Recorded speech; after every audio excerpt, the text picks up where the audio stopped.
are in Burlington, Kentucky, Meinhardt's Burlington Tree Farm.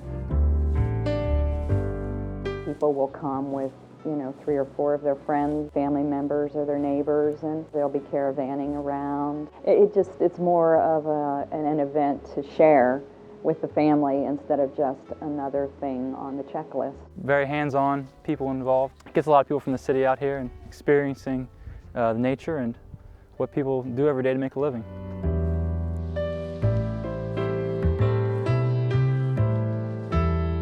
Cut down a tree, we'll go out and pick it up in the four-wheeler, and then we'll shake out the tree, shake all the dead limbs and stuff out, and then bale the tree and tie it on top of their car.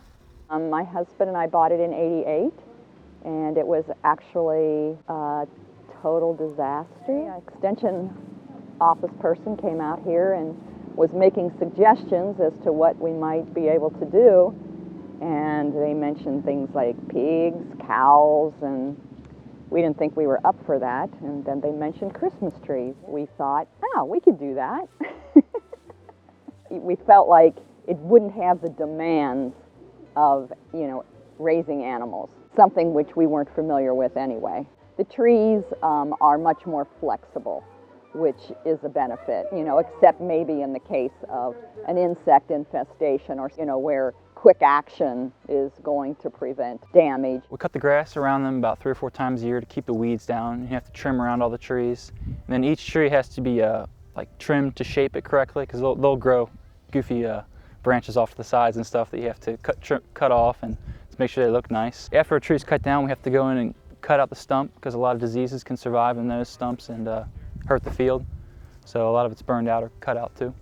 There's a lot of blights and insects and stuff that can cause problems, so it's tough business. That is, I think, the impediment to people actually getting into this business is that, you're pretty much looking to 7 to 10 years before you have something to harvest.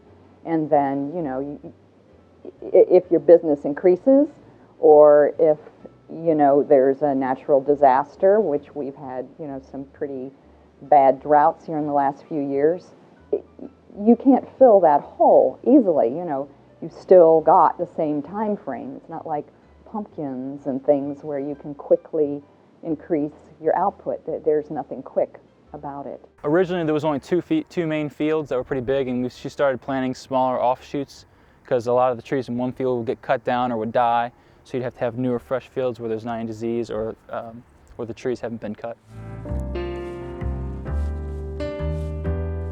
This is the rewarding part of the process, is seeing some appreciation for your work.